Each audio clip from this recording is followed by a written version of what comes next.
Hello, welcome to adviser. NCERT short note series में of class 8 हम पहुंचे हैं चैप्टर नंबर 3 पे and that is synthetic fibres and plastic. NCERT में हमने डिटेल में पढ़ लिया, अब हम शॉर्ट नोट्स जो जो इम्पोर्टेंट चीजें हैं उसको समझेंगे। सबसे पहली बात, सिंथेटिक फाइबर्स जो है वो ह्यूमन के द्वारा बने हुए होते हैं, यानी कि ये मैन मेड फाइबर हैं। तो नेचुरली जो फाइबर्स मिलते हैं that is known as natural fibre. जैसे कि एग्जांपल 7th में आपने इसको पढ़ा हुआ है फाइबर्स वाले चैप्टर में। सो नेचुरल फाइबर्स होते हैं जैसे कि वूल हो गया, सिल्क हो गया। ये वूल और सिल्क एनिमल से प्रोवाइड होते हैं। वूल जो है वो कैमल, गोट, अंगोरी गोट, शीप, इन सब से प्रोवाइड होता है। और उसके बाद जैसे सिल्क है वो सिल्क वर्म से होता है। कॉटन जो है वो प्लांट से होता है। जूट अगेन प्लांट से होता है। वो सब नेचुरल फाइबर्स हैं। सिंथेटिक फाइबर्स जो मैन मेड होता है यानी कि ह्यूमंस बनाते हैं। So synthetic fibre is a chain of small units joint together. जैसे फॉर एग्जाम्पल मान लीजिए कि आप कई सारे पिन्स को एक सीरियल में या फिर मोतियों की एक माला इस तरीके से बना दीजिए, तो इस तरीके से सिंथेटिक फाइबर्स होते हैं। ये एक यूनिट है। ये एक क्या है? ये यूनिट है। तो there is a chain of small units joint together and each small unit is a chemical substance. हर एक जो स्मॉल यूनिट है वो क्या है? वो एक केमिकल सब्सटेंस है जो कंबाइन हो जाता है एंड फॉर्म अ लार्ज सब यूनिट। और ये एक लार्ज सब यूनिट बनाता है जिसको हम क्या कहते हैं? अब ये कई सारे मर है तो इसको हम क्या कहेंगे? पॉलीमर। तो ये जो लार्ज सब यूनिट है उसको हम पॉलीमर कहते हैं। ठीक है, पॉलीमर को, इस वर्ड को अगर हम अलग करें तो पॉली का मतलब होता है कई सारे, मैनी, और मर का मतलब होता है यूनिट्स। ओके, ग्रीक वर्ड है दोनों। तो पॉलीमर का मतलब है मैनी रिपीटिंग यूनिट्स। ओके, अब ये जो पॉलीमर है ये नेचर में भी होता है। जैसे कॉटन है वो भी तो पॉलीमर है। किसका है? ग्लूकोज का है। ग्लूकोज के पॉलीमर्स होते हैं कई सारे, मिलके क्या बनाते हैं? एक बड़ा पॉलीमर बनाते हैं जिसको हम कहते हैं सेलुलोज, और उस सेलुलोज का बना हुआ होता है कॉटन। ओके, अब हम इस पूरे चैप्टर में सिंथेटिक फाइबर के बारे में पढ़ने वाले हैं, नेचुरल फाइबर्स के बारे में नहीं। सिंथेटिक फाइबर्स जो है हमने इसमें बेसिकली 3 टाइप के पढ़े हैं। पहला है रेयॉन। रेयॉन जो है वो फुल्ली सिंथेटिक नहीं होता है। नेचर से ही कोई चीज होती है जिसका हम लोग पल्पिंग करते हैं, केमिकल ट्रीटमेंट करते हैं एंड एक फाइबर बनाते हैं। जैसे कि same properties like silk but it's fibre obtain from a chemical treatment of wood pulp. तो ये तो नेचर से है लेकिन डेफिनेटली ये नेचुरल नहीं है, क्योंकि हमने क्या किया? वुड पल्प लिया, उसका केमिकल ट्रीटमेंट किया, और उस केमिकल ट्रीटमेंट से जो हमारा एक फाइबर बन के आता है दैट इज रेयॉन। रेयॉन जो है वो सिल्क के जैसा दिखता है सॉरी, सिल्क के जैसा दिखता है। आप इसको कह सकते हो आर्टिफिशियल सिल्क है, और इसी वजह से ये जो प्योर सिल्क होता है उससे सस्ता भी मिलता है।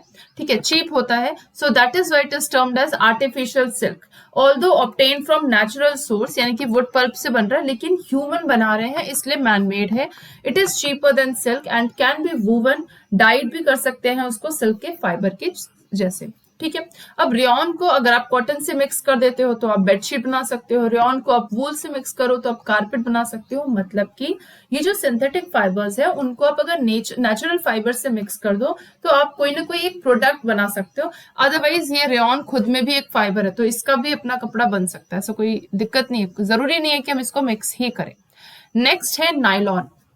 1931 में नायलॉन जो है वो पहला सिंथेटिक फाइबर ऐसा बना जिसमें किसी भी नेचुरल रॉ मटेरियल का यूज नहीं हुआ। ये fully fleshed first synthetic fibre थे जो सिल्क के तरीके से अपीयर होता है बट होता नहीं है। ठीक है, इंट्रोड्यूस हुआ था 1939 में, और ये प्रिपेयर किससे हुआ है? कोल, वाटर और एयर से। ठीक है, कोल, वाटर और एयर से मिलकर एक फाइबर बना है, और ये जो फाइबर होता है nylon, this is very very strong, elastic होता है, बहुत लाइट हल्का होता है, शाइनी बहुत होता है, लस्ट्रस होता है, एंड इसको आप इजिली वॉश भी कर सकते हो। ठीक है, तो इसलिए ये यूज होता है सॉक्स में, रोप्स में, टेंट्स में, टूथब्रशेस में, स्लीपिंग बेड्स में यूज होता है, कर्टन्स में यूज होता है। And the most important thing is कि नायलॉन इतना स्ट्रांग होता है, इतना स्ट्रांग इससे थ्रेड बनता है, वायर बनता है, कि इसको हम पैराशूट और रोप्स, जो रॉक क्लाइंबिंग में यूज होते हैं रोप्स, उनको बनाने में भी यूज करते हैं। ठीक है, आपका इसका स्ट्रेंथ को अंदाजा लगा सकते हैं। So nylon thread is actually stronger than steel wire. Steel की वायर से भी ज्यादा स्ट्रॉन्गर होता है नायलॉन। ठीक है, तो बेसिकली इट्स अ फाइबर जो कि सिंथेटिक फाइबर है। थर्ड है पॉलिएस्टर या फिर एक्राइलिक, जिसको हम मतलब अलग अलग है। पॉलिएस्टर जो है एक फैब्रिक है जिसमें रिंकल्स नहीं आते। अब जिस भी कपड़े में रिंकल्स नहीं आएंगे, आप आराम से उसको वॉश करिए, वो बहुत क्रिस्प रहते हैं, उनको आप वॉश करके तुरंत पहन सकते हो, जल्दी सूख भी जाते हैं। लेकिन प्रॉब्लम ये है कि वो मतलब हीट भी बहुत जल्दी एब्जॉर्व करते हैं। सो इसमें ही एक आता है पेट। पेट क्या है? फेमिलियर फॉर्म ऑफ पॉलिएस्टर है, जिसका यूज होता है बॉटल्स, यूटेंसिल, फिल्म या वायर्स बनाने में। ठीक है। अब ये जो पॉलिएस्टर, ये भी दो वर्ड से मिलकर बना है। पॉली का मतलब होता है कई सारे, और ईस्टर का मतलब होता है रिपीटिंग यूनिट्स ऑफ केमिकल, जिसका नाम है ईस्टर। ठीक है। ये पॉलिएस्टर एक फैब्रिक है, और ये दो चीजों से मिलकर, यानी कि पॉली क्या है? पॉलिएस्टर जो कि एक सिंथेटिक फाइबर है, कॉट क्या है? एक नेचुरल फाइबर। तो जैसे आपने रेयन को मिक्स कर दिया इन नेचुरल फाइबर्स और एक नया चीज बना, वैसे ही आप पॉलिएस्टर को भी यूज कर सकते हो मिक्स करके नेचुरल फाइबर से, और आपको एक नया प्रोडक्ट बन जाएगा। जैसे पॉलिएस्टर और कॉटन को आपने मिक्स किया तो बना पॉलीकॉट, पॉलिएस्टर और वुल को आपने मिक्स किया तो बन गया पॉलीवूल, टेरिलीन और कॉटन को आपने मिक्स किया तो बन गया टेरिकॉट। अब ये जो टेरिलीन है, ये भी एक पॉपुलर पॉलिएस्टर है, और इसका यूज जो है जो कपड़े होते हैं कई सारे ब्लाउज या ये सब चीजें बनाने में यूज होता है। ठीक है। नेक्स्ट है एक्राइलिक। एक्राइलिक जो है वो भी सिंथेटिक फाइबर होता है, क्लोथ्स बनाने में यूज होता है, और एक्राइलिक काफी चीप, काफी ड्यूरेबल और काफी अफोर्डेबल होता है, इसलिए इसको यूज किया जाता है बनाने में। सिंथेटिक फाइबर के साथ सबसे बड़ी प्रॉब्लम यही है कि ये जब आग लगती है ना, तो ये बहुत प्लास्टिक की तरह मेल्ट होने लगते हैं। और अगर किसी ने मान लीजिए कपड़ा पहना हुआ है synthetic fibres, for example polyester ही पहना हुआ है, जो काफी हल्का होता है, काफी ड्यूरेबल भी होता है, लस्ट्रस सब कुछ है, बहुत बढ़िया है, रिंकल्स नहीं है, लेकिन अगर गलती से हीट लगा तो मेल्ट हो जाएगा, मेल्ट होकर वो स्किन पे चिपक भी सकता है प्लास्टिक की तरह, और ज्यादा जला सकता है। तो इसलिए सिंथेटिक फाइबर को आप उन जगहों पे यूज ना करें जहां पे फायर या फिर कोई भी गर्म चीज है। ठीक है। नेक्स्ट है पेट्रोकेमिकल्स। अब ये पेट्रोकेमिकल्स में हम पेट्रोलियम ओरिजिन का यूज करते हैं, केमिकल्स का भी यूज करते हैं फॉर मेकिंग सिंथेटिक फाइबर, इसलिए इसको हम पेट्रोकेमिकल्स कहते हैं। So all the synthetic fibres are prepared by a number of processes using raw material of petroleum origin. तो इसमें हमने दोनों ही चीजों का यूज किया है, इसलिए हम दोनों का आधा आधा नाम रख देते हैं, दैट इज पेट्रो और next one is chemicals. Okay. अब नेक्स्ट बात आती है सिंथेटिक फाइबर की कैरेक्टरिस्टिक। तो आपको अभी तक समझ में आया होगा कि जो सिंथेटिक फाइबर जितने भी हैं, चाहे वो रेयन है, चाहे वो नायलॉन है, पॉलिएस्टर है, एक्राइलिक है, कुछ भी है, वो सब बहुत जल्दी ड्राई हो जाते हैं, रिंकल्स नहीं आते, ड्यूरेबल बहुत है, बहुत ही चीप है, बहुत आसानी से अवेलेबल हो जाते हैं, और बहुत ईजी टू मेंटेन है, कोई ऐसा उसमें झंझट नहीं है। ठीक है। तो इसलिए ये सारी कैरेक्टरिस्टिक सिंथेटिक फाइबर की जो की एडवांटेज है एक तरीके से। ठीक है। नेक्स्ट बात करते हैं हम प्लास्टिक्स के बारे में। प्लास्टिक्स के बारे में अब सबको पता है कि प्लास्टिक्स जो है वो रिसाइकल किए जा सकते हैं, सारे नहीं, लेकिन कुछ रिसाइकल किए जा सकते हैं, रीयूज हम उसको कर सकते हैं, coloured, melted, rolled into sheets and wires में भी, सॉरी। फिर उसके बाद ये जो प्लास्टिक्स है ना, उसमें हम पॉलीथीन, यानी जैसे नॉर्मली हम जो यूज करते हैं पॉलीथीन, वो भी कहते हैं। तो पॉलीथीन का मतलब क्या होता है? पॉली मतलब पॉलिएस्टर, और थीन, इथीन का मतलब होता है, इथीन एक केमिकल है। ठीक है। आप केमिस्ट्री पढ़ोगे तो बॉन्ड्स भी होता है इस तरीके से, मान लीजिए ट्रिपल बॉन्ड है तो इसको हम इथीन कहते हैं। ओके। दो है ना कार्बन, कार्बन 1, कार्बन 2, तो ये दो कार्बन होंगे तो हम उसको इथ कहते हैं, और क्योंकि यहाँ पे ट्रिपल बॉन्ड है इसलिए इसको इन, ट्रिपल बॉन्ड को इन कहते हैं, तो इथीन है। ठीक है। ये बड़ी क्लासेस में पढ़ोगे। तो अब प्लास्टिक्स जो होते हैं वो दो टाइप्स के होते हैं। एक तो होता है thermoplastic and the second one is thermosetting. ठीक है। थर्मोप्लास्टिक क्या होता है? वो ऐसा प्लास्टिक होता है which gets deformed easily on heating and can be bent easily. मतलब हमने क्या किया, कोई प्लास्टिक है, मान लीजिए हमको वैसा प्लास्टिक नहीं चाहिए, हमने हल्का सा हीट दिया उसको और उसका शेप चेंज कर दिया। ठीक है। शेप चेंज करके हम उसको किसी और फॉर्म में यूज कर रहे हैं, जैसे कि फॉर एग्जांपल पॉलीथीन हो गए या पीवीसी हो गए, तो इसका, इन थर्मोप्लास्टिक का हम यूज करते हैं टॉयज या फिर कॉम्स या कंटेनर्स बनाने में। ठीक है। लेकिन थर्मोसेटिंग, इसकी एक बार सेटिंग हो जाती है, दोबारा आप इसको मोल्ड नहीं कर सकते।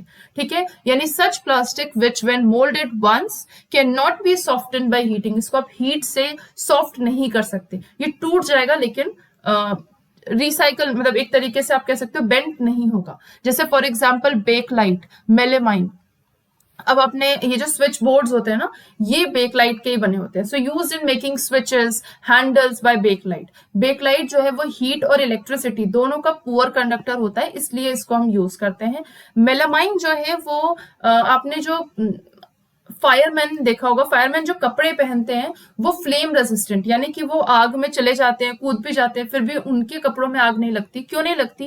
क्योंकि उनके कपड़े मेलामाइन के बने होते हैं। मेलामाइन जो है वो जो फायर है उसको रेजिस्ट करता है, हीट को टॉलरेट कर लेता है बेटर देन अदर प्लास्टिक्स। और इसका हम यूज करते हैं फ्लो टाइल्स बनाने में भी, किचन वेयर बनाने में यूज करते हैं, फैब्रिक्स बनाने में भी यूज करते हैं। और ये वही फैब्रिक है जो फायरमैन पहनते हैं। So these fabrics are used for making the uniform of fireman coated with melamine. तो ये जो मेलामाइन होते हैं ये फ्लेम रेजिस्टेंट होते हैं। ओके अब जो प्लास्टिक्स होते हैं वो इजी हैंडलिंग है, लाइट वेट है, लोअर प्राइस होता है, गुड स्ट्रेंथ है, रिएक्ट नहीं करता वाटर और एयर के साथ, और पुअर कंडक्टर होता है हीट इलेक्ट्रिसिटी का। ओके ये प्लास्टिक्स के कुछ कैरेक्टरिस्टिक है।